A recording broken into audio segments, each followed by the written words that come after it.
की गूंजे सिंहासन का शोर, इब्राहिम की जयकार गूंजे। आज हम आपको सुनाने जा रहे हैं एक ऐसे राजा की दास्तान जो न सिर्फ तख्त व ताज का मालिक था, बल्कि अपने दौर का सबसे ताकतवर शहंशाह माना जाता था। यह दास्तान है बल्ख के सुल्तान इब्राहिम इब्न अदहम की। इब्राहिम अदहम सुल्तान, जिनके महल दौलत, शान और शौकत और आलीशान नेमतों से भरे हुए थे, लेकिन उनके दिल को चैन नसीब नहीं था। उनकी जिंदगी में एक ऐसा मोड़ आया जिसने उन्हें फानी दुनिया के मोह से अलग कर दिया और उन्हें तसव्वुफ और इबादत की राह पर डाल दिया। तो आइए सुनते हैं इस अजीम सुल्तान की वो दास्तान जिसने तख्त छोड़कर फकीरी को अपनाया और अपनी जिंदगी को अल्लाह की राह में वक्फ कर दिया। ये सिर्फ एक सुल्तान की कहानी नहीं, बल्कि एक इंसान की रूहानी सफर की मिसाल है। एक ऐसी दास्तान जो हमें अपनी जिंदगी के मकसद को समझने का सबक देती है। आइए मिलते हैं इब्राहिम अदहम सुल्तान से और उनकी पाक जिंदगी के एक नए पहलू को जानने की कोशिश करते हैं।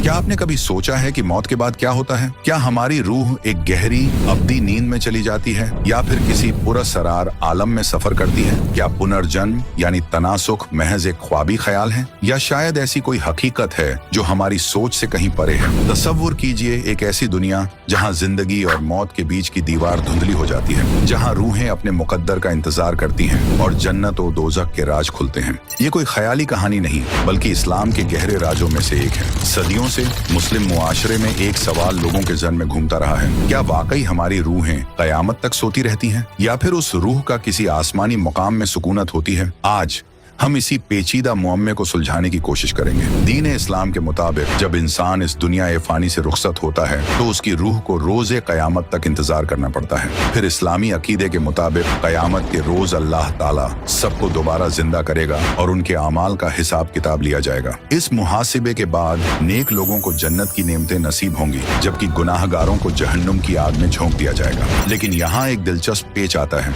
अगर रूहें सिर्फ कयामत के दिन ही बेदार होंगी तो फिर हजरत मोहम्मद सल्लल्लाहु अलैहि वसल्लम ने शब-ए मेराज में जन्नत और दोज़ख में हजरत आदम अलैहिस्सलाम और उनकी औलाद को कैसे देखा?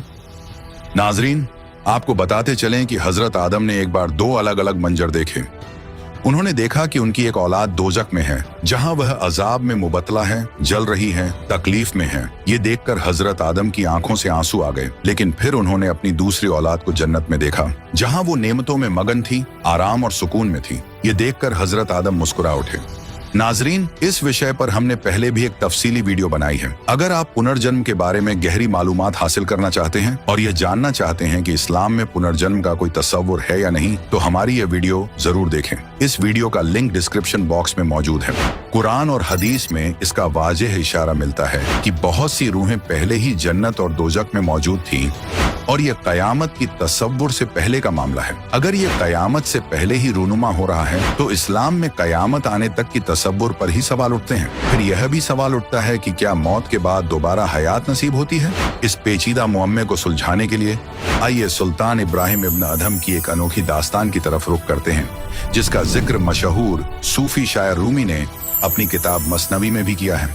इस दिलचस्प दास्तान में ऐसे गहरे राज पोशीदा हैं जो शायद हमें जिंदगी और मौत के इस लाफानी मुअम्मे को समझने में मदद कर सकें। तारीख के झरोखों से झांकती एक कहानी जो हमें बताती है कि इंसान की रूह किस तरह अपने खालिक से मिलने की जुस्तजू में भटकती है।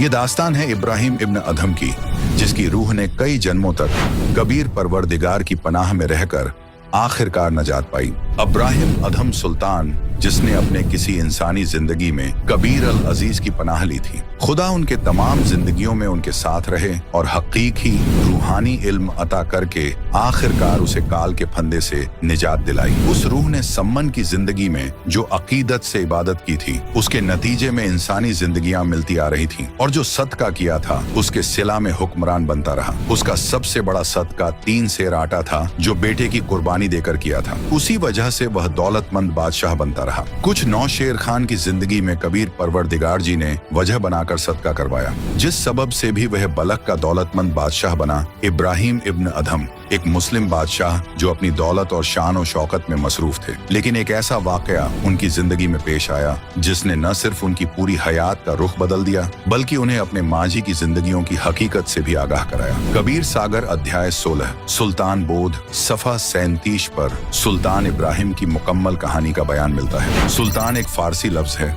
जिसका मतलब है बादशाह। इब्राहिम अधम नाम का एक हुक्मरान था, उन्हें सुल्तान कहा जाता था। पिछली जिंदगियों के नेक बंदे बादशाह, मनसबदार और दौलतमंद बनते हैं। आदरणीय संत गरीबदास जी महाराज ने अपनी मुकद्दस कलाम में इरशाद फरमाया है, अनंत कोटि बाजी जहाँ रते सकल ब्रह्मांड, गरीबदास में क्या करूं यूं काल करे देखो। आदरणीय संत गरीबदास जी फरमाते हैं कि अल्लाह कबीर ने उनसे कहा है, ए गरीबदास, मैं इतना कादिर हूँ कि मैंने दीगर मखलूकात और तमाम कायनात को तख्लीक किया है, लेकिन मासूम रूहें मुझे न पहचान कर मुझसे बिछड़ जाती हैं और काल के फंदे में फंस जाती हैं। आखिर मैं क्या करूं? आगे कबीर परवरदिगार आदरणीय गरीबदास जी से कहते हैं, जो जन मेरी शरण है ताका हूँ मैं दास, और गेल गेल लाग्या फिरूं जब तक धरती आकाश, गोता मारूं स्वर्ग में जा बैठूं पाताल, गरीबदास में ढूंढता फिरूं अपने हीरे मोती लाल। कबीर और रहमान का फरमान है कि जो बंदा उनसे बैअत यानी नाम दीक्षा लेता है वह उसे हर हाल में नजात दिलाएंगे, चाहे इस जिंदगी में हो या किसी और में। वह उस रूह को अपनी हिफाजत में लेकर काल के फंदे से आजाद करेंगे और उसे सतलोक की राह दिखाएंगे जो नेमतों का घर है। इसी वादे के तहत इब्राहिम इब्न अधम की रूह पिछले कई जन्मों से कबीर परवरदिगार की हिफाजत में थी, मगर एक बार फिर काल ने अपना दांव चला और उसे नाम से मुनक्ता कर दिया।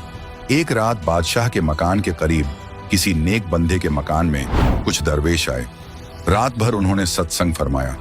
बादशाह ने रात में अपने मकान की छत पर बैठकर पूरा सत्संग गौर से सुना। अल्लाह की इबादत की जबरदस्त तहरीक हुई। सुबह अपने वजीरों से कहा कि किसी नेक दरवेश का पता करो और मुझे मिलवाओ। एक मक्कार बाबा बड़ा मशहूर था। बादशाह को उसके पास ले जाया गया। बादशाह उसके बताए तरीके से इबादत करने लगा। बादशाह की उंगली में एक बेशकीमती अंगूठी थी। मक्कार बाबा दिखावा तो करता था कि वह माल और दौलत को हाथ तक नहीं लगाता। लगता था कि बड़ा तारिक दुनिया फकीर है, मगर था धोखेबाज। सुल्तान भी उससे मुतासिर था। उस बाबा ने अपने खास खादिम से कहा कि जिस झरगर ने बादशाह इब्राहिम की अंगूठी बनाई है, उस झरगर से वैसी ही अंगूठी नकली हीरों और मोतियों वाली नकली सोने की बनवाला। नकली अंगूठी बिल्कुल हूबहू बन गई। एक रोज बादशाह दरवेश के पास गया। दरवेश ने कश्ती सवारी की ख्वाहिश की। सुल्तान इब्राहिम अधम ने फौरन कश्ती सवारी का इंतजाम करवाया। तालाब के बीच में जाकर बाबा ने कहा, जनाबे आली, आपकी अंगूठी बेहद खूबसूरत है, जरा दिखाना। बादशाह ने अंगूठी निकालकर दरवेश को दे दी और बाबा देखने लगा।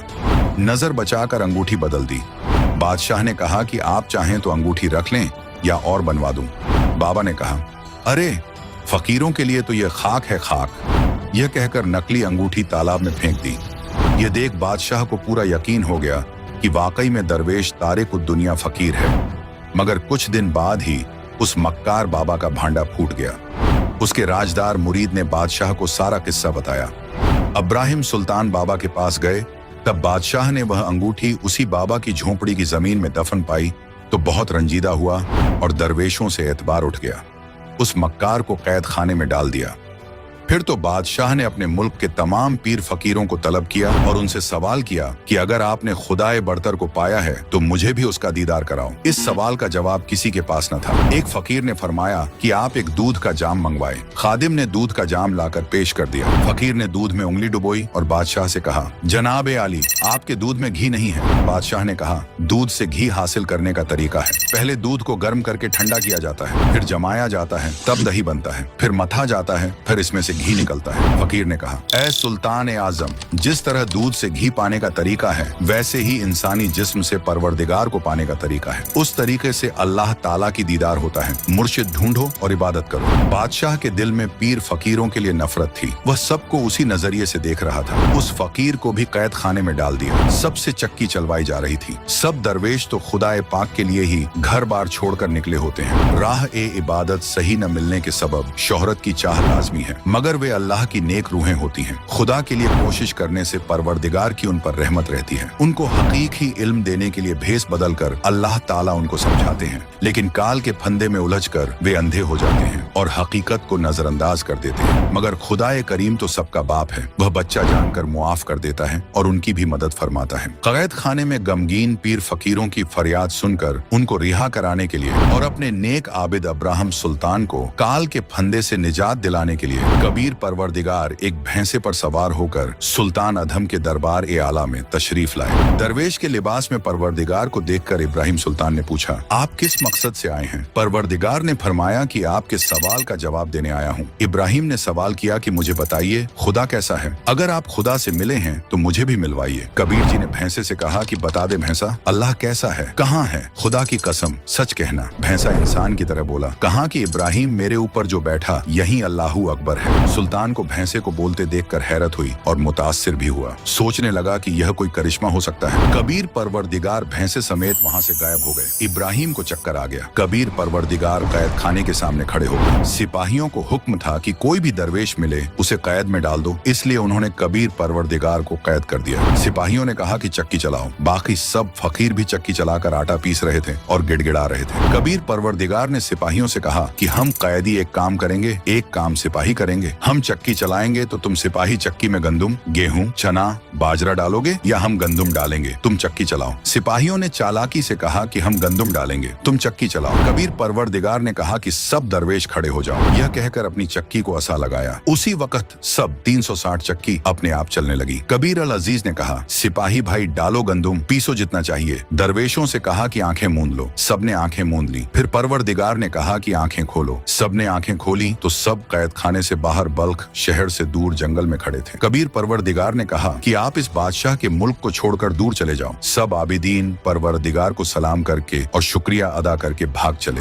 बादशाह को खबर मिली कि एक साहिब एक करामात फकीर आया था। सब कैदियों को रिहा करके ले गया। जाते वक्त दिखाई नहीं दिया। एक चक्की को असा लगाया, सब 360 चक्कियां चलने लगी हैं। बादशाह कैद खाने में गया। चलती चक्कियों को देखकर दंग रह गया। चक्कियां बंद हो गईं। बादशाह सोच में डूब गया। कुछ अय्याम के बाद परवरदिगार कबीर एक ऊंट चराने वाले देहाती जैसे लिबास, हाथ में लंबा आसा लेकर बादशाह के कसर की छत पर नमूदार हुए। रात का वक्त था। बादशाह सो रहा था। कबीर परवरदिगार ने छत के ऊपर असा को जोर जोर से मारना शुरू किया। सुल्तान इब्राहिम नींद से जागा। मुलाजिमों को डांटा कि यह कौन शोर मचा रहा है, लाओ पकड़कर। मुलाजिम ऊपर गए। एक सारबान को छत पर से पकड़कर सुल्तानी के सामने पेश किया। बादशाह ने पूछा, तू कौन है? मेरे कसर की छत पर क्या कर रहा है? कबीर अल अजीज ने फरमाया कि मैं सारबान कारवाम हूँ। मेरा एक ऊंट गुम हो गया है, उसको छत पर ढूंढ रहा हूँ। सुल्तान अधम ने कहा कि ए मासूम बंदे, छत के ऊपर ऊंट कैसे चढ़ सकता है? ये तो कभी हुआ ना होगा। कहीं जंगल में ऊंट को ढूंढ। परवरदिगार कबीर ने कहा कि ए इब्राहिम, जैसे ऊंट छत के ऊपर नहीं हो सकता, न छत के ऊपर कभी मिलता है, ऊंट को जंगल में ढूंढना पड़ता है। इसी तरह अल्लाह ताला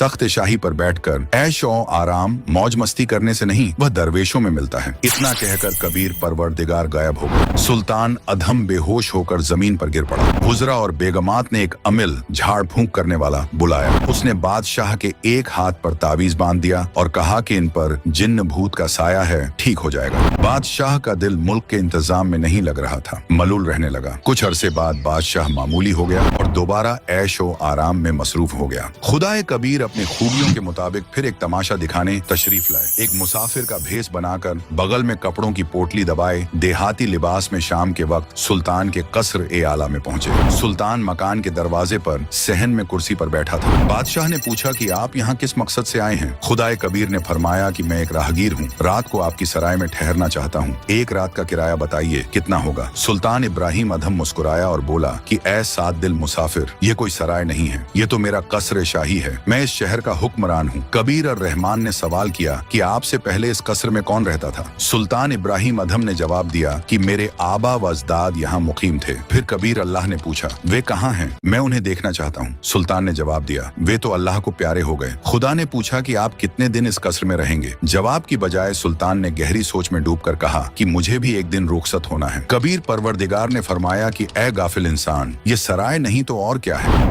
अरे तेरे बाप दादा पड़ पीढ़ी, ये बसे सरा में गीदी, ऐसे ही तू चल जाई यूं हम महल सराय बताई। सुल्तान बेहोश हो गया। कुछ अय्याम बाद बादशाह फिर अपनी पुरानी रवायत पर लौट आया। रोज के वक्त सुल्तान इब्राहिम अपने नौलखा बाग में आराम फरमाया करता था। उसके बिस्तर को एक कनीज आरास्ता करती थी, चारों तरफ गुलदस्ते सजाती थी। कनीजों का लिबास मलिकाओं से अलग होता था। तमाम कनीजों का लिबास एक जैसा होता था। रहीम और करीम कबीर ने उस अपनी अजीज रूह के जिस्म को काल के फंदे से निजात दिलाने के लिए क्या क्या तदबीरें की। एक रोज खुदाए कबीर ने एक कनीज का भेस बनाया, बाग में सुल्तान का बिस्तर एक खास आरास्ता किया, फूलों के गुलदस्ते निहायत खूबसूरत अंदाज में सजाए और खुद उस पलंग पर लेट गए। सुल्तान इब्राहिम आया तो देखा एक कनीज मेरे शाही पलंग पर सो रही है। इसे मेरा जरा सा भी खौफ नहीं है। बादशाह ने उसी लम्हे कोड़ा उठाकर लेटे हुए खुदा कबीर की कमर पर 3 बार मारा। 3 निशान कमर पर नुमाया हो गए, चाम उधड़ गया। कनीज के भेस में खुदा ने पलंग से उतरकर एक बार गिरिया का इजहार किया और फिर जोर जोर से हंसने लगी। इतनी तकलीफ के बावजूद कनीज को हंसते देखकर इब्राहिम हैरत में पड़ गया। वह सोच रहा था कि कनीज को तो बेहोश हो जाना चाहिए था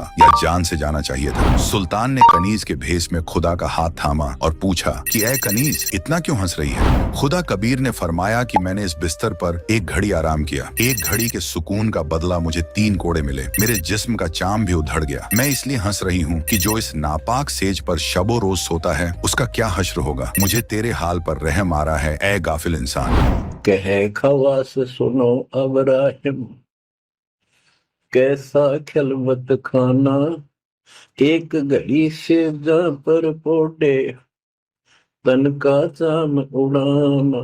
जो सो रहता उनका के हाल गुजारता। इतना कहते अंतर्जाल हो गया।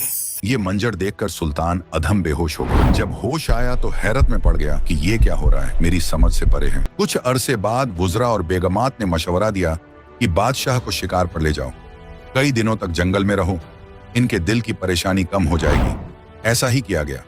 पहले ही दिन जोहर तक कोई शिकार नजर न आया। सुल्तान को यह सब नागवार गुजरा। जंगल में तो हिरणों के गल्ले फिरते हैं। आज एक हिरण भी नजर नहीं आया। नागहां एक हिरण दिखाई दिया। बादशाह ने कहा कि यह हिरण किसी सूरत में बचकर नहीं जाना चाहिए। जिसके करीब से जिंदा गुजर गया उसकी खैर नहीं। इतना कहते ही हिरण सुल्तान के घोड़े के नीचे से निकलकर जंगल की तरफ भाग निकला। बादशाह ने शर्मिंदगी के मारे घोड़ा पीछे पीछे दौड़ाया। दूर जाकर हिरण जंगल में गायब हो गया। सुल्तान और घोड़े को शदीद प्यास लग गई। जान पर बन आई। अल्लाह से पानी की दुआ की। वापस अपने खैमे की तरफ चल पड़ा, मगर खैमा 1 घंटे की मसाफत पर था। वहां तक जिंदा पहुंचना मुश्किल था। कुछ दूर चलकर इधर उधर नजर दौड़ाई तो एक जिंदा फकीर बैठा नजर आया। करीब में साफ पानी का एक छोटा तालाब था। उसके चारों तरफ फलदार दरख्त थे, शीरीं फल लगे थे। सुल्तान को जिंदगी की उम्मीद की दिखाई दी। पानी पिया, कुछ फल खाए, घोड़े को भी पानी पिलाया और शजर से बांध दिया। जिंदा बाबा की तरफ देखा तो उनके पास 3 खूबसूरत कुत्ते बंधे थे और एक कुत्ता बांधने की जंजीर साथ में रखी थी। सुल्तान ने फकीर को अदब से अस्सलाम वालेकुम कहा, गोया कि वो एक गुलिस्तान में दाखिल हो रहा हो। फकीर ने भी जवाब में एक रूहानी लहजा में वालेकुम सलाम कहा। बादशाह ने कहा, ए फकीर, तुम इन 3 कुत्तों का क्या करेंगे? इनमें से 2 मुझे इनायत फरमा दीजिए। फकीर ने जवाब दिया, ये कुत्ते मैं किसी को नहीं दे सकता। ये तीनों शाही कुत्ते हैं। इन्हें मैंने सबको सिखाना है। ये तीनों बल्ख शहर के शहंशाह रहे हैं। सुल्तानी को बात कुछ हजम नहीं हुई। फकीर ने फिर कहा, मैं इन्हें नसीहत करता था कि तुम अल्लाह को याद किया करो। इस फानी दुनिया में हमेशा नहीं रहोगे। मरने के बाद कुत्ते की जिंदगी पाओगे। अब तुम शाही खाने, बिरयानी, कबाब, जर्दा और मेवे खा रहे हो। ये तुम्हारे पिछली जिंदगी के नेक आमाल और इबादत का नतीजा है। अगर इस इंसानी जिंदगी में इबादत नहीं करोगे तो कुत्ते जैसे जानवरों की जिंदगी में तकलीफ उठाओगे। खाने को ये लजीज खाना नहीं मिलेगा। झूठे टुकड़े खाया करोगे, गंदगी खाओगे, नाली का मैला पानी पियोगे। फकीर ने अपनी बात जारी रखी। जब ये बादशाह थे तब इन्होंने मेरी बातों पर जरा भी तवज्जो नहीं दी। ये सोचते थे कि यह फकीर बेवकूफ है, सल्तनत को कौन संभालेगा, बेगमों का क्या होगा। अब ये तीनों कुत्ते बन गए हैं। देखो, मैंने काजू बादाम किशमिश से बना हुआ हलवा खीर इनके सामने रखा है। इन्हें खाने नहीं देता हूँ। जब ये खाने की कोशिश करते हैं तो मैं इन्हें सजा देता हूँ। यह कहकर कबीर परवरदिगार ने जो एक लोहे की बेल रखी थी उसे उठाकर कुत्तों को मारना शुरू किया। कुत्ते चीख पुकार मचाने लगे। परवरदिगार बोले, खाओ ना हलवा, खिलाऊं तुम्हें, बासी सूखे टुकड़े डालूंगा। ए घुड़सवार भाई, फकीर ने कहा, ये जो खाली बेल रखी है, ये बताऊं किस लिए है? जो बल्ख शहर का बादशाह सुल्तान इब्राहिम इब्न अधम है, वह भी दुनिया और सल्तनत की चकाचौंध में अंधा होकर अल्लाह को भूल गया है। अब उसे याद नहीं कि मरकर कुत्ता भी बन सकता है। उसे बहुत बार नसीहत दी कि इबादत कर ले, इस कसर ए सराय में हमेशा नहीं रहेगा, लेकिन उसे खुदा का कोई खौफ नहीं है। वह तो खुद को खुदा समझकर मासूम फकीरों को सजा दे रहा है। मैं तो यहाँ दूर बैठा हूँ, इसलिए बचा हूँ।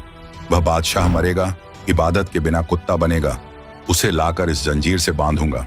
जिंदा फकीर के मुंह से ये अल्फाज सुनकर और कुत्तों की शक्ल में अपने आबा वजदाद की बदहाली देखकर इब्राहिम कांपने लगा और बोला, ए फकीर, बल्ख शहर का बादशाह मैं ही हूं, मुझे माफ कर दीजिए। यह कहकर फकीर के कदमों में गिर गया। कुछ देर बाद जब वह उठा तो देखा वहां न तो जिंदा फकीर था, न तालाब, न बाघ था, न कुत्ते थे।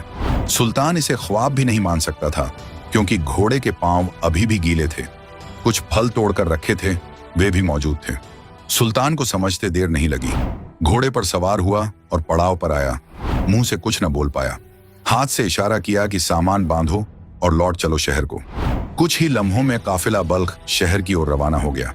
जब सुल्तान इब्राहिम अपने महल पहुंचा तो एक कमरे में जाकर अकेला बैठ गया और फूट फूट कर रोने लगा। रानियों ने, वजीरों ने बहुत समझाने की कोशिश की। कहने लगे, ऐ हुजूर, ये दुनिया फानी है, इसमें ऐसा होता रहता है, हिम्मत रखिए। खास रानियां कहने लगी, ऐसा तो औरतों के साथ होता है, आप तो मर्द हैं, आपको सब्र करना चाहिए। आप तो अपनी रियाया के सरपरस्त हैं, आपको मजबूती से अपने फराइज अंजाम देने चाहिए। इतने में एक कुत्ता वहाँ आ गया। उसके सिर पर गहरा जख्म था जिसमें कीड़े पड़ चुके थे। वो तड़प रहा था। कुत्ता इंसानी जुबान में बोल उठा, ऐ सुल्तान इब्राहिम, मैं भी कभी एक बादशाह था, लेकिन मैंने अपनी सल्तनत के गरूर में बेगुनाह जानों का कत्ल किया, शिकार में बेकसूर जानवर मारे, जंग में नाहक खून बहाया। आज वही तमाम गुनाह मेरे साथ हिसाब बराबर कर रहे हैं। ये कीड़े जो मेरे जख्मों को नोच रहे हैं, यही मेरे की का अजाब है। अब मैं कुछ करने के काबिल नहीं। ऐ इब्राहिम, यही हाल तेरा भी होने वाला है। देख ले अपना अंजाम। तू दुनिया की झूठी दौलत और सल्तनत के मोह में पड़ा हुआ है और अपनी आखिरत को बर्बाद कर रहा है। तेरे पीछे पीछे अल्लाह ताला तुझे राहे हक दिखाने के लिए बुला रहा है, लेकिन तू अब तक गफलत में है।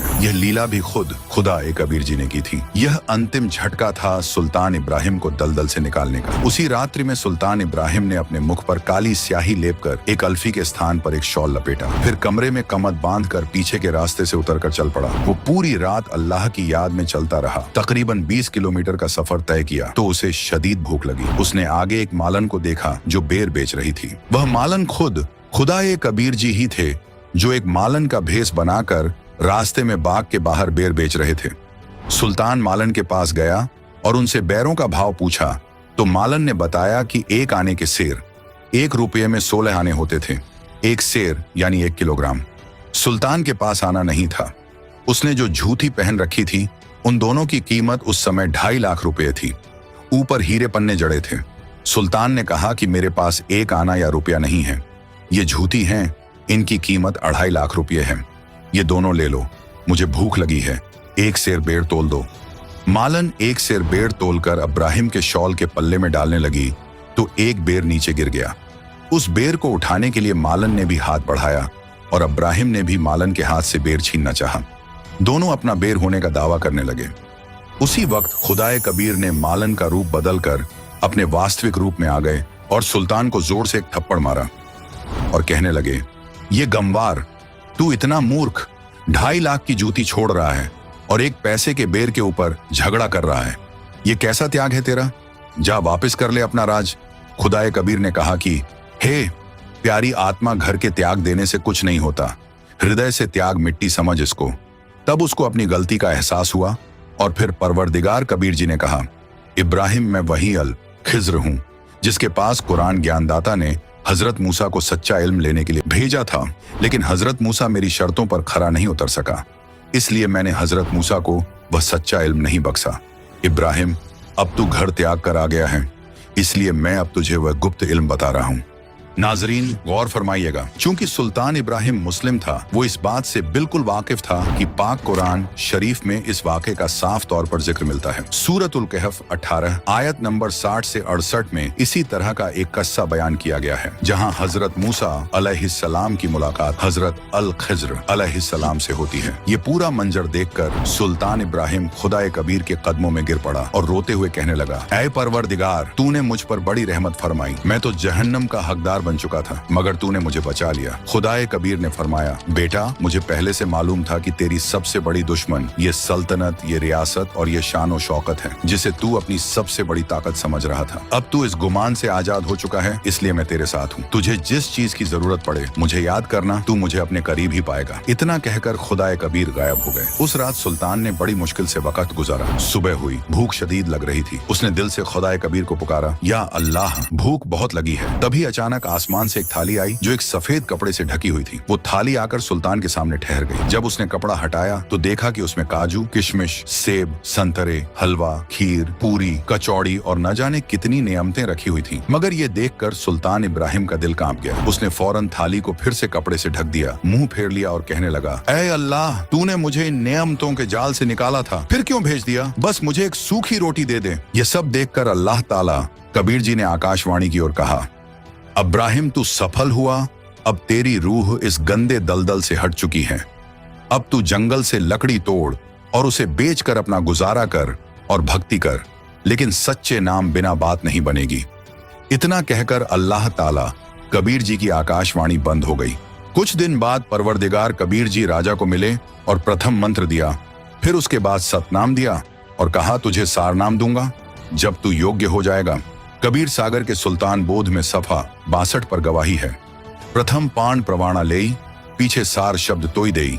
तब सदगुरु ने अलख लखाया, करी प्रतीत परम पद पाया। सहज चौका कर दीन्हा पाना, नाम काल का बंधन तोड़ बगाना। गौर करें, उस वक्त इब्राहिम के पास न तो आरती चौका करने को मालो दौलत था, न कोई और सहूलत थी। यह असली कबीर साहब की दीक्षा की रस्म है। जिस आरती चौका में लाखों या हजारों का सामान, नारियल वगैरह का कोई इंतजाम नहीं है, वह तो बाद में कोई पाठ कराना चाहे तो कराए, वरना दीक्षा की रस्म सिर्फ मंत्रित पानी और मीठी चीजों, मिश्री, शक्कर, गुड़ से की जा सकती है। सतनाम और सार शब्द में पान, पीने की चीज नहीं दिया जाता, बस दीक्षा मंत्र बताए समझाए जाते हैं। संत गरीबदास जी देहात छुड़ानी, झिला झज्जर, हरियाणा को कबीर परवरदिगार मिले थे। उन्हें रूहानी नजर अता की थी। उसी के मुतालिक आदरणीय संत गरीबदास जी ने इरशाद फरमाया है, हम सुल्तानी नानक तारे दादू को उपदेश दिया, जात जुलाहा भेद न पाया, वो का सीमा है कबीर हुआ। अनंत कोट ब्रह्मांड का एक रति नहीं भारे, सतगुरु पुरुष कबीर हैं ये कुल के सिरजनहारे। कुछ अर्श बाद एक दिन राजा गांव से गुजर रहा था। रास्ते में वर्षा होने लगी, शीतल वायु बहने लगी। अब्राहिम ने एक झोंपड़ी देखी जो एक किसान की थी। उसके पास 2 बीघा जमीन बिना सिंचाई की थी, एक बूढ़ी गाय जो 4-5 बार प्रसव कर चुकी थी, एक काणी स्त्री थी। शीतल वायु के कारण उत्पन्न ठंड से बचने के लिए अब्राहिम अधम सुल्तान उस झोंपड़ी के पीछे लेट गया। रात्रि में दोनों पति पत्नी बातें कर रहे थे कि वर्षा अच्छी हो गई है, गाय का चारा पर्याप्त हो जाएगा, अपने खाने के लिए भी अच्छी फसल पकेगी, अपने ऐसे ठाठ हो जाएंगे, ऐसे तो बलख बुखारे के बादशाह के भी नहीं हैं।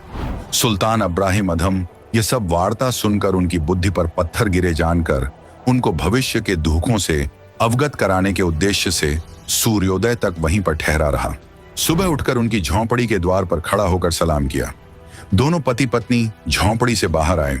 अब्राहिम उनको भक्ति करने तथा माया से मुख मोड़ने का ज्ञान देने लगा। कहा कि आपके पास तो एक गाय है, एक स्त्री है, 2 बीघा जमीन है, आप इसी से चिपके बैठे हो, इसे बलख के बादशाह से भी अधिक ठाठ मान रहे हो। ये तो कुछ दिनों का मेला है, तुमको गुरुजी से उपदेश दिला देता हूं, तुम्हारा जीवन धन्य हो जाएगा। मैं ही बलख शहर वाला सुल्तान अब्राहिम अधम हूं। मैं उस राज्य को छोड़कर परमात्मा की प्राप्ति के लिए चला हूं। उन्होंने कहा कि हमें तो लगता नहीं कि आप बलख शहर के राजा हो। यदि ऐसा है तो तेरे जैसा मूर्ख व्यक्ति इस पृथ्वी पर नहीं है। आपकी शिक्षा की हमें आवश्यकता नहीं है। सुल्तान ने कहा कि रांडी ढांडी नात जाए ये नरकइये काग और पुलक बुखारा त्याग दिया थी कोई पछली लागे। इसके बाद इब्राहिम अधम जमीन का सुल्तान तो नहीं रहा, लेकिन इबादत का सुल्तान बन गया, वली कामिल बन गया। इसलिए उसे सुल्तान या प्यार में सुल्तानी नाम से शोहरत मिली। आगे की दास्तान में इसे सिर्फ सुल्तानी नाम से ही लिखा कहा जाएगा। जैसे धर्मदास जी को धनी धर्मदास कहा जाने लगा था, वे इबादत के धनी थे, वैसे दुनियावी दौलत की भी कोई कमी नहीं थी।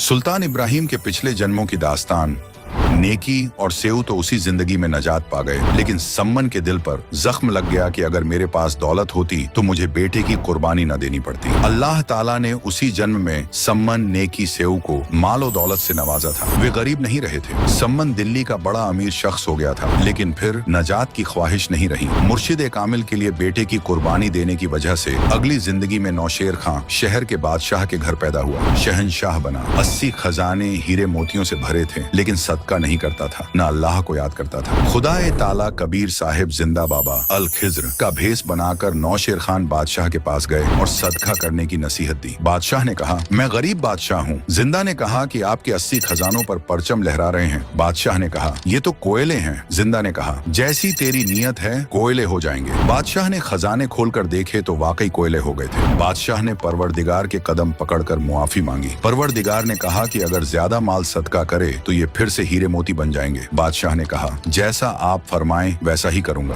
खजाने फिर से हीरे मोती से भर गए। इसके बाद बादशाह ने बहुत माल सदका किया। इसके नतीजे में और पिछले जन्म की इबादत की कमाई और मुर्शिद की खिदमत के सबब अगली जिंदगी में इराक मुल्क में बल्ख शहर का बादशाह बना। नतीजा ए सुखन इब्राहिम अधम सुल्तान की दास्तान महज एक मिसाल है पुनर्जन्म या तनासुक की। ऐसे बेशुमार सबूत मौजूद हैं जो पुनर्जन्म के नजरिए को हकीकत साबित करते हैं। मिसाल के तौर पर जिस वक्त कबीर परवरदिगार ने मुसलमान पीर शेख तकी की लड़की को कब्र से निकालकर जिंदा किया, तब उस लड़की ने अपने पुरानी जिंदगियों का तफसील से बयान किया कि कैसे कबीर परवरदिगार उन्हें राबिया बांसुरी की जिंदगी में मिले और उन्हें हकीकी इल्म से रूबरू करवाया, और किस तरह वह राबिया बांसुरी से शेख तकी की बेटी बनने तक का ये पुनर्जन्म का सफर तय किया। अगर पुनर्जन्म को न माना जाए तो इन सवालात के जवाब इस्लामी मुकर्रिरीन के पास नहीं है। जैसे कोई कंगाल है, कोई दौलतमंद है, किसी के औलाद है, कोई बे औलाद है, कोई रैयत है, कोई बादशाह ए आजम है, कोई नाबीना है, कोई लंगड़ा है, कोई तंदुरुस्त है। यह गौर करना लाजिमी है कि ये फर्क किस वजह से है। अगर तनासुख यानी पुनर्जन्म नहीं माने तो ये अनसुलझी मुअम्मा हमेशा कायम रहेगी। अगर हम पुनर्जन्म मानते हैं तो यह मुअम्मा हल हो जाती है। आदरणीय गरीबदास जी ने इरशाद फरमाया है कि कहते पिछले तब से होता है पूर्ण हंस मुराद, यानी ए नेक आबिद, पिछली जिंदगी में किए जिक्र व रियाजत से मुराद पूरी होती है। पहले वाले जन्मों में जिसने जैसा जिक्र और रियाजत किया है या गुनाह सवाब किया है, उसी के बुनियाद पर कोई बादशाह बना है, कोई बड़ा मनसबदार बना है, कोई बड़ा सेठ दौलतमंद बना है, कोई कंगाल है, कोई लंगड़ा है, कोई मरीज है, कोई तंदुरुस्त है, कोई बेगम है, कोई मलिका है, कोई कामिल उम्र जीता है, कोई कम उम्र में फौत हो जाता है, कोई हैवान है, कोई परिंदा है, कोई गंदी नाली के कीड़े हैं। यह सब पिछले जन्मों में किए आमाल के बुनियाद पर ही होता है। अभी आपने देखी सच्ची वाकयात पर मबनी इब्राहिम अधम सुल्तान की वीडियो विजुअलाइजेशन के वसीले से। नाजरीन, अब आप इस दास्तान को अल्लाह कबीर जी के सच्चे रहनुमा बाखबर संत रामपाल जी महाराज की जुबानी सुनिए, क्योंकि ये पाक वाणी खुद बाखबर के मुखारबिन से अदा हुई है और ये बेमिसाल सवाब और रूहानी सुकून बख्शती है। कहा कबीर हम कारवान हो आए, महलों पर ऊंट बताई, बोले पादशाह सुल्ताना तू रहता कहाँ दीवाना, दूजे का सिद्ध गवन किया रे, डेरा महल सराय लिया रे, जब हम महल सराय बताई, सुल्तानी को तावर आई, अरे तेरे बाप दादा पड़ पीढ़ी, ये बसे सराय में गिद्दी, ऐसे ही तू चल जाई, यो हम महल सराय बताई, अरे कोई कासिद को गलावे, इस पंडित खाने दावे, उठे पादशाह सुल्ताना, वहाँ का सिद्ध गैब छपाना, तीजे बांधी हो सेज बिछाई, तन तीन कोरड़े खाई, तब आया अनहद हासा, सुल्तानी गहे खवासा, मैं एक घड़ी से जा सोई, तात मेरा यू हवाल होई। जो सोव दिवस अरुराता, तिनका क्या हाल विधाता। तब गए भी बहे खवासा, सुल्तानी हुए उदासा। यो कौन छलावा भाई, या का कुछ भेद न पाई। चौथे योगी वहे अमजिंदा, लीन तीन कुते गल फंदा। दीनी हम साकल डारी, सुल्तानी चले बगबाड़ी। बोले पात सहा सुल्ताना, कहाँ से आए जिंद दीवाना। ये तीन कुत्ते क्या कीजे, इनमें से दो हमको दीजे। अरे तेरे बाप दादा हैं भाई, इन बड़ बद फैल कमाई। या लो लंगर शीश लगाई, तब कुत्तों धूम मचाई। अरे तेरे बाप दादा पड़ पिड्डी, तो समझे क्यों नहीं गिद्दी। अब तू तख्त बैठ कर भूली, तेरा मन चढ़ने को सोली। योगी जिंदा गैब बयारे, हम ना कुछ भेद लहारे। बोले पादशाह सुल्तान, जा खड़े अमीर दीवान। ये चार चरित्र बीते, हम ना कछु भेद न लीते। वहाँ कबीर मारा ज्ञान गलोला, सुल्तानी मुख नहीं बोला। तब लगे ज्ञान के बाना, खाड़ी बेगम माल खजाना। सुल्तानी योग लिया रे, कबीर सतगुरु उपदेश दिया रे। छोड़ा 18 लाख तुरारे, सब लग गया माल बुरारे। छोड़े गज गए बरजल होड़ा, अब बहे बाट के रोड़ा। संग 16 सहस सुहेली, एक से एक अधिक नवेली। छोड़े हीरे हिरंबर लाला, सुल्तानी मोटे ताला। जिन लोक पर गिना त्याग्या, सुन शब्द अनाहद लाग्या। पगड़ी की कॉपी न बनाई, सालों की अल्फी लाई। शीस किया मुकारा, सुल्तानी तजा बुखारा। गण गंधर्व इंदर लरजे, धन मात पिता जिन शरजे। बया सपतपुरी पर साका, सुल्तानी मार्ग बाका। जिन पांचों पकड़ पछाड़ा, इनका तो दे दिया बाड़ा। सुन शब्द अनाहद राता, जा काल कर्म नहीं जाता। नहीं कच्छ मच्छ कूरम्बा, जा धौल धरणी नहीं थम्बा। नहीं चंद्र सूर जा तारा, नहीं धौल धरणी गए नारा। नहीं शेष महेश गणेशा, नहीं गौरा शारद बेसा। जा ब्रह्मा विष्णु नवाणी, नहीं नारद शारद जानी। जा नहीं रावण नहीं रामा, नहीं माया का विश्राम। जा परशुराम नहीं परचा, नहीं बलि बावन की चर्चा। नहीं कंस कन्ह करतारा, नहीं गोपी ग्वाल पसारा। यो आवन जान बखेड़ा, या कौन बसावे खेड़ा। जानो 10वां नहीं भाई, दूजे कूठा हर नाही। जा नहीं आचार विचारा, नहीं कोई सालग पूजन हारा। वेद कुरान पंडित काजी, जा काल कर्म नहीं बाजी। नहीं हिंदू मुसलमाना, कुछ राम न दुआ सलाम। जा पाती पान न पूजा, कोई देव नहीं है दूजा। जा देवल धाम न देही, चिन्हो क्यों न शब्द स्नेही। नहीं पिंड प्राण जा श्वासा, नहीं मेर सुमेर कैलासा। नहीं सतयुग द्वापर त्रेता, कहूँ कलयुग कारण केता। यो तो अंजन ज्ञान सफारे, देखो दीदार नफारे। नी बीज सत निरंजन लोई, जल थल में रमता सोई।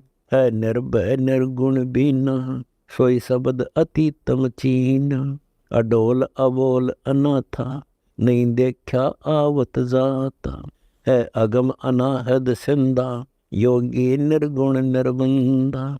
कुछ वार पार नहीं था हम, सतगुरु सब साहन पति साहम।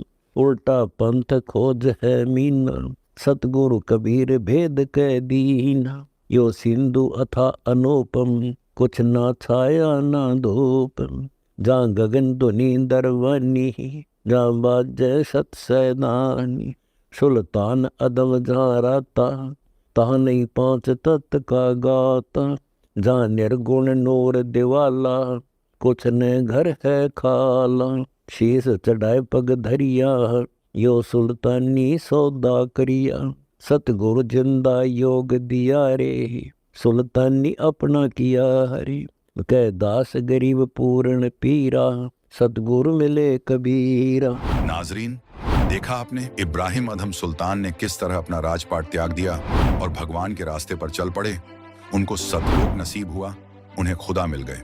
उस समय कबीर परवरदिगार इब्राहिम अदहम को मिले थे और राजा को सच्ची इबादत देकर उसका जीवन सफल कर दिया। इसी तरह आज के दौर में बाखबर संत रामपाल जी महाराज अल्लाह के सच्चे रहनुमा हैं और आज के दौर में बाखबर संत रामपाल जी महाराज सभी को सच्ची इबादत दे रहे हैं। जो शख्स नियमों के मुताबिक चलकर सच्ची इबादत करता है, उसका जीवन सफल हो रहा है और उसे परम सुकून हासिल हो रहा है। नाजरीन, आइए अब आपको सुनाते हैं बाखबर संत रामपाल जी महाराज जी के एक ऐसे मुस्लिम शिष्य की दास्तान, जिन्होंने अपनी जिंदगी में हर मुमकिन इबादत की, पीर फकीरों की शरण ली, नमाज पढ़ी, तमाम रिवायतों को अपनाया, लेकिन फिर भी उनका दिल बेचैन रहा और जिंदगी में कोई सुकून नहीं मिला। नशे की लत ने उनकी हालत और बदतर कर दी। मगर जब उन्होंने संत रामपाल जी महाराज जी की शरण ग्रहण की तो उनकी तकदीर ही बदल गई। उन्होंने न सिर्फ नशा छोड़ा बल्कि असली इबादत को समझकर अपनी जिंदगी में सच्ची खुशी पाई। आइए उन्हीं की जुबानी सुनते हैं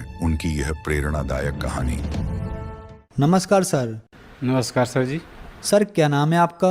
मोहम्मद सिराज खान। मोहम्मद सिराज खान जी, आप कहाँ से हैं? जिला गया बिहार से हूँ जी। मोहम्मद सिराज खान जी, आपने संत रामपाल जी महाराज से नाम दीक्षा कब ली? 2013 में लिया जी। मोहम्मद सिराज खान जी, संत रामपाल जी महाराज की शरण में आने से पहले आप क्या भक्ति साधना या इबादत किया करते थे? मोहम्मदन समाज से मैं जो किया करता था, जो अपने पूर्वज का नमाज पढ़ना, रोज़े रखना, बकरीद मनाना, मुहर्रम मनाना, ये सब करता था जी। और उसमें अपने एक पीर बनाया था जी। इससे पहले संत रामपाल जी महाराज से पहले मैं 2 पीर बनाया जी। अपने मुसलमान धर्म में पिछली भक्ति साधना सब किया करता था जी। तो फिर क्या कारण बना कि आप संत रामपाल जी महाराज की शरण में आए? जी सर जी, कारण यह बना कि जिस पीर से हम जुड़े हुए थे जी, जिनके शरण में थे, वो कुछ ऐसा हमारे साथ ऐसा कुछ लगा कि ये गलत है। तो फिर एक संत रामपाल जी महाराज के शिष्य थे, तो उनसे कुछ वार्तालाप होती थी जी। तो ऐसा हुआ ना कि एक लगातार 1 महीना ऐसे चलते रहा, सिलसिला चलते रहा। मैं अपना ज्ञान चलाते रहा। वो अपना भगत जी संत रामपाल जी महाराज जो शिष्य अपना ज्ञान चर्चा करते रहते थे और आसो निकन्ना रामायणी करते थे और संध्या आरती करते थे, तो हम उनका सुनते थे और संत रामपाल जी महाराज जी की जयकारा लगाते थे भगत जी। तो हम भी उसको याद कर लिए। तो मैं भी सोचा कि मैं बोल के देखता हूँ। अपने जयकारा लगाता था, संत रामपाल जी महाराज जी की जय, कबीर परमात्मा की जय, मतलब इस तरह से मैं याद कर लिया था। तो लगाता था जी, तो हमको अंदर से लगता था कि बहुत सी ताकत मिल रहा। तो फिर जैसे जैसे और लगता था कि और मैं बोलूं, तो इस तरह से बोलना स्टार्ट कर दिया जी। फिर एक दिन क्या हुआ कि ड्यूटी गए और ऐसी कोई पुस्तक, कबीर पंथ का ही कोई पुस्तक मैं गिरा हुआ था, वो उसे उठा करके मैं ऐसी, पढ़ा लिखा तो नहीं हूँ जी, मैं देख रहा था क्या लिखा हुआ ऐसी। तो आए संत रामपाल जी महाराज के शिष्य, बोले सच्चा है भाई? तो हम भी बोला सच्चा ही भाई। तो बोले कि भैया ये पुस्तक क्या पढ़ते हो? पुस्तक हम देते हैं, वो पढ़ना। कौन सा पुस्तक है? बोले कि ज्ञान गंगा है। हम बोले और कुछ? तो एक आपको हरियाणी नू इस तरह से पुस्तक बताए, तो हमने कि आप हमको दे दो। हालांकि पढ़ा लिखा तो मैं नहीं हूँ, लेकिन फिर भी दे दो, मैं देखूँगा। उसके बाद घर लेके आया, शाम में घर लेके आया। बोले देने समय संत रामपाल जी महाराज जी किसी से बताए कि भैया ये पुस्तक मत समझना, ये आपके अल्लाह जा रहे हैं साथ में। तो हमें पूरा विश्वास हो गया भगत जी उस समय, जो कह रहे हैं एकदम सही बता रहे हैं, मतलब ऐसा हमको फील हो रहा था। तो घर लेके आए तो पढ़ा लिखा तो नहीं था जी, लेकिन थोड़ा सा ऐसी देख रहा था। तो घर वाले हमारे पत्नी जी थे और बच्चे लोग मजाक उड़ा रहे थे कि पापा तो पढ़ते नहीं हैं, आज पुस्तक पढ़ रहे हैं। तो हम बोला ठीक है कोई बात नहीं, हम ऐसा हमको लग रहा हम देख रहे हैं। तो जैसे सुना करते थे पहले कि कोई कबीर पंथ ऐसा जो था जो पुस्तक लेके बोलता था कि ये भी सही है, ये भी सही है। मैं उसी तरीक़ा से करने लगा जी, ये भी सही है, ये भी सही है, और इसी करते करते हमें पढ़ना आ गया जी। फिर धीरे धीरे पढ़ने लगा। तो सबसे पहले पढ़ा सृष्टि रचना जी। तो सृष्टि रचना पढ़ने के बाद तो हमको लगता कि अरे तो ऐसा इतना अच्छा ज्ञान कहाँ था, मतलब अंदर से आत्मा हमको रोने लगा उस समय पढ़ते समय में। तो हम बोले पत्नी को बोले कि अब तो हम जाएंगे उनके शरण में, अब थोड़ा देख लेते हैं और कुछ। तो 1 महीना बीता जी।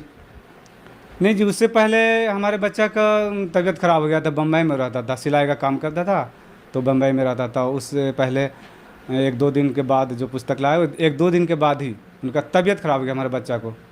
तो भगत जी संत रामपाल जी महाराज जी से पुस्तक देने के समय बताया था कि भैया कोई ऐसा समस्या, बड़ा समस्या आएगा ना तो इनसे प्रार्थना करना दंडवत करके और आपका सही काम हो जाएगा भाई। तो याद आ गया। तो उसी समय मैं दंडवत किया, संत रामपाल जी महाराज जी की फ़ोटो ऐसे खोल दिया किताब को और दंडवत किया। बोले मालिक आप तो जानी जान हो, हम तो अंधे हैं, हम पता नहीं आप कौन हो, लेकिन मुझे अल्लाह का खोज है।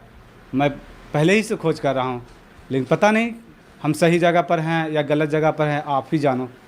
लेकिन आज हमने आपसे प्रार्थना कर रहे हैं हमारे बच्चा को ठीक कर दो, और ठीक कर दीजिएगा तो हम आपके शरण में आ जाएंगे। इतना कह के दंडवत करके और उठ गए। भगत जी 10 मिनट के बाद रिजल्ट ऐसा आया, मैं हैरत रह गया कि वहाँ से बोले भैया आपका बेटा तो एकदम ठीक हो गया। बोले ऐसे कैसे? वो सोचा ना कि जो पीर का, जो पहले जिस पीर का दामन में था उससे कुछ बोला था। वो बोला कि आप बोले थे क्या भैया? हम बोले कि नहीं ऐसा कुछ हम नहीं बोले। हम मन ही मन में अपना बोले कि हम एक ऐसी घर बैठे एक पुस्तक था, उनमें संत रामपाल जी महाराज जी के फ़ोटो लगा हुआ था, उससे हम ऐसी प्रार्थना किए थे। तो फिर बोलने में मतलब वो दूसरा फील समझा, क्योंकि वो पहले गुरु भाई था। तो हम जब बोले ना तो उसको चोट सा जैसा लगा, फिर चुप हो गया। तो फिर हमें तो विश्वास हो गया कि अब तुम्हारे परमात्मा, हमारे अल्लाह तो यही है, जो कि 10 मिनट के अंदर ऐसा रिजल्ट आ गया जी। उस समय हम ठान लिए कि अब हम संत रामपाल जी महाराज के शरण में जाएंगे ही जाएंगे, चाहे दुनिया कुछ भी कह दे। तो घर में बहुत सा मुर्गी वगैरह रहता था, मतलब नफरत सा जैसा होने लगा। और उसके बाद वो जो संत रामपाल जी महाराज जी के शिष्य थे, उनसे हम चिप में अपना मेमोरी में डलवा लिए थे कि भैया से कुछ हमको डाल दो, हम सुनेंगे। तो वो सत्संग डाल दिए। वहाँ संत रामपाल जी महाराज जी के बरवाला आश्रम में ले गए। संत रामपाल जी महाराज से नाम दीक्षा लिए। मोहम्मद सिराज खान जी, संत रामपाल जी महाराज से नाम दीक्षा लेने के बाद आपको क्या लाभ मिले? भगत जी लाभ तो बहुत सारे मिले हैं संत रामपाल जी महाराज जी की दया से, लेकिन मोटा मोटा सा लाभ बताता हूँ मैं। सबसे पहले लाभ तो भगत जी आपको पहले बताया कि हमारे बच्चे का बीमारी ठीक हो गया।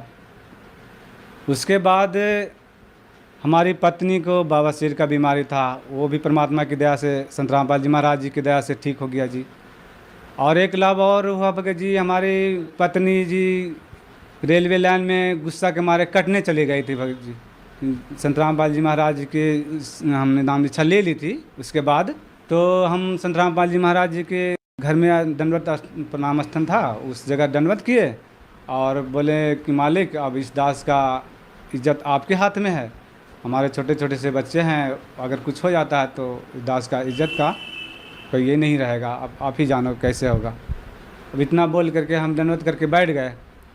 फिर देखें, सोचे कि देख लेते हैं फिर एक बार, पता नहीं किधर चले गए।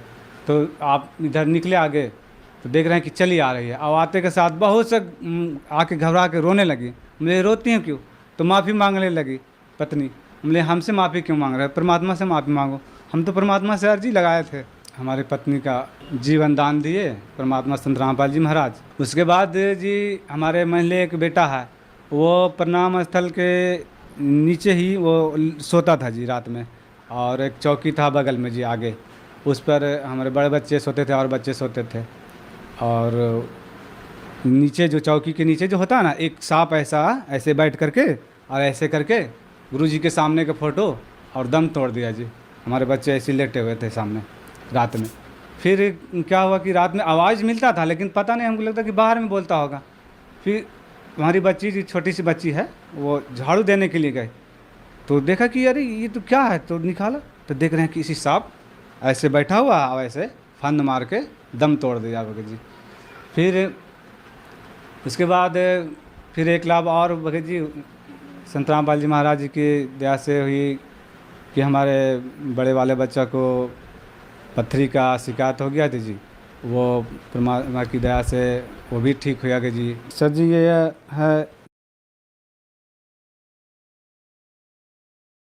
अगर आप भी सावन में रोज दूध, बेलपत्र, फूल, विभूति नहीं चढ़ा पा रहे तो दिल हो गया जी। सर जी ये है डॉक्टर का ये रिपोर्ट है अल्ट्रासाउंड का, उन्होंने अल्ट्रासाउंड में बता दिया जी कि ये 2 पत्थरी हो गया है जी। ऑपरेशन बोला था, लेकिन संत रामपाल जी महाराज जी की आश्रम पर प्रार्थना लगाने से परमात्मा संत रामपाल जी महाराज जी की दया से हमारे बच्चे का पत्थरी का ऑपरेशन नहीं कराना पड़ा और अपने आप ठीक हो गया जी। मोहम्मद सिराज खान जी, क्या आप कोई नशा भी करते थे?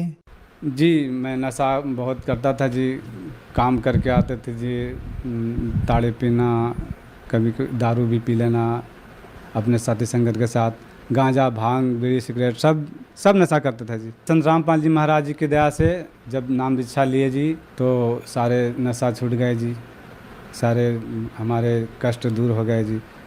और हमारे परमात्मा संत रामपाल जी महाराज की दया से आज यहाँ एक कट्ठा ज़मीन भी परमात्मा की दया से हो गई जी, संत रामपाल जी महाराज की दया से जी।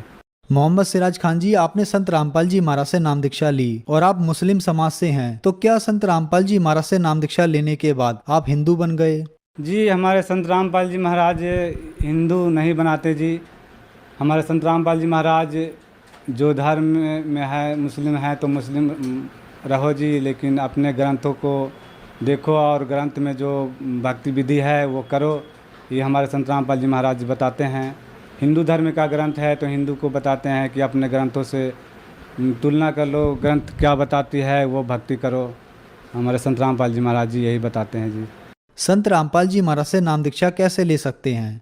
जी संत रामपाल जी महाराज जी की दीक्षा लेने के लिए हम एक चैनल टीवी पर आते हैं, उनका प्रोग्राम आते हैं, उसमें पीली पट्टी पर नंबर चलते हैं, उसे पीली पट्टी पर नंबर लेकर के अपना किसी नज़दीक सेंटर से संपर्क करें और अपना नाम दीक्षा ले, जीवन कल्याण कराएं। धन्यवाद सर। धन्यवाद जी। नाज़रीन, अगर आपको अभी भी कोई शंका है या आप हमसे सवाल पूछना चाहते हैं, बात करना चाहते हैं, तो इन फ़ोन नंबरों पर हमें फ़ोन कर सकते हैं।